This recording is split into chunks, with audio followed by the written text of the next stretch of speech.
Hello everyone, welcome back. Today is the next to last day that our favorite thrifting spot is open. Probably my last time going there. We'll see. I'm going to some yard sales tomorrow morning and we'll see how long that takes if I go back. Because they aren't getting anything new in. The last trucks were technically 2 days ago, talking to everybody, and they've been kind of working out what they brought out is basically what's left. Like there's really not anything coming out. So I might go by, we'll see, just kind of like a last hurrah. We'll see tomorrow. I don't know, but the one good thing was it was an okay. It wasn't like a end on a big bang. It wasn't like a fantastic kind of final journey, but at least it was a half decent day. And I only paid $4 for everything today. $4 total. That was it. Just $4. Get it out the door. So that was at least one good thing. We'll start off with, we got another giant stack of common DVDs. We have so many hundreds and hundreds. Just good for the store, sell a few every day, but yeah, just the same kind of general stuff. We have Vacancy, Kate Beckinsale and Luke Wilson. Paul Hogan's Crocodile Dundee in Los Angeles, the very unnecessary sequel. P.S. I Love You, another version copy of that. The Smurfs, The Legend of Smurfy Hollow. High Crimes. Pride and Prejudice. We have Medea's Neighbors from Hell with a slipcover. Actually got a couple of Medea movies in here today. Valkyrie. State of Play. Celebrity. As Good as It Gets. The 2-disc 70th anniversary edition of Gone with the Wind. Mickey's Clubhouse, Mickey's Storybook Surprises. 21. Rundown. Medea's Christmas, the play. I guess, wow, this actually is a play. Looks like it is a stage production. Interesting. The Cat That Came Back. 3:10 to Yuma. Argo. Black Hawk Down. Tyler Perry's The Family That Prays. Beverly Hills Ninja. We have Angel Dog and Minority Report. Then Hilary Duff, Raise Your Voice. A collector's version of Seven. Sealed copy of Big Daddy with Adam Sandler. A big 8-movie set from, I think it's Echo Bridge. Yeah, Echo Bridge. We have the Combat Movie Collection. Hitler's Britain. Interesting. Season 1 of C-Lab 2021.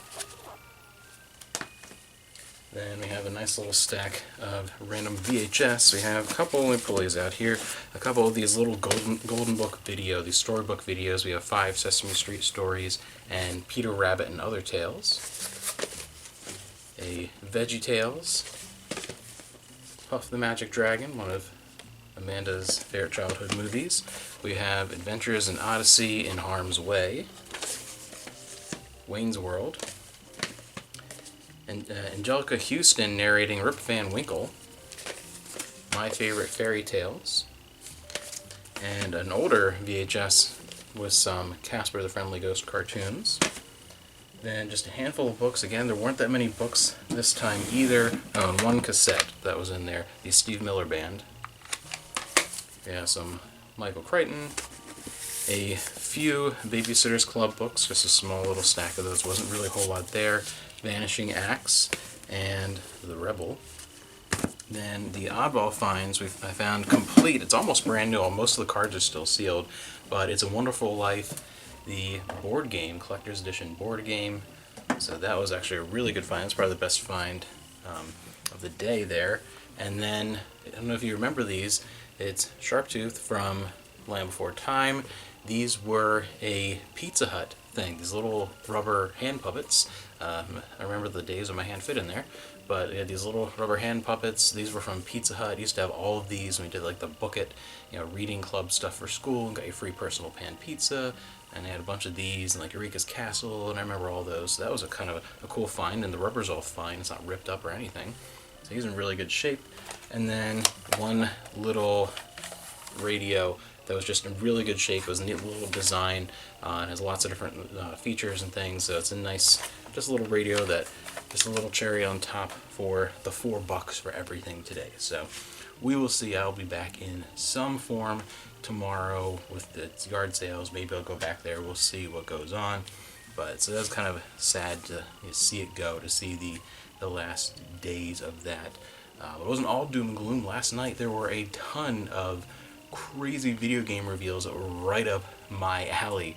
If you're a big gamer and you watch my gaming stuff, you know there is a new Yakuza sort of spin-off game coming out in November with Kiryu that takes place between, bridges the gap between 6 and 7, you know, like a dragon with Ichiban, and kind of shows what he was up to during that time period. Really looking forward to that. Excited.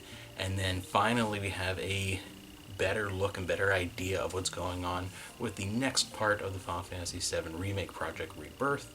It's going to be on 2 4K Blu-rays on the PS5. It's going to be huge.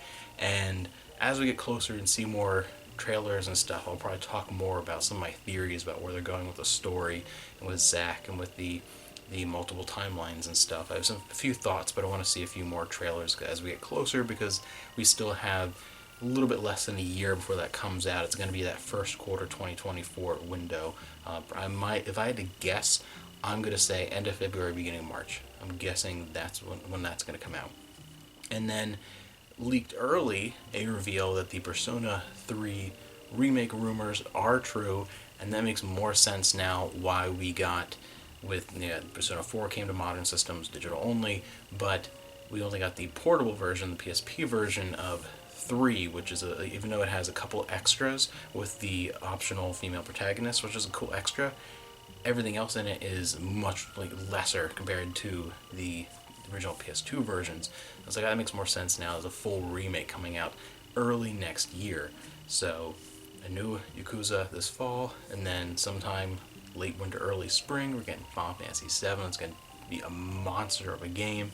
We're getting Persona 3 remake, and then there'll be another Yakuza definitely next year. Then the next one with Ichiban, definitely going to be next year. So it's going to be a ton of really cool stuff. So those were really awesome to see all that and get a little more of a definitive idea of when these things that have been kind of floating around are actually coming out.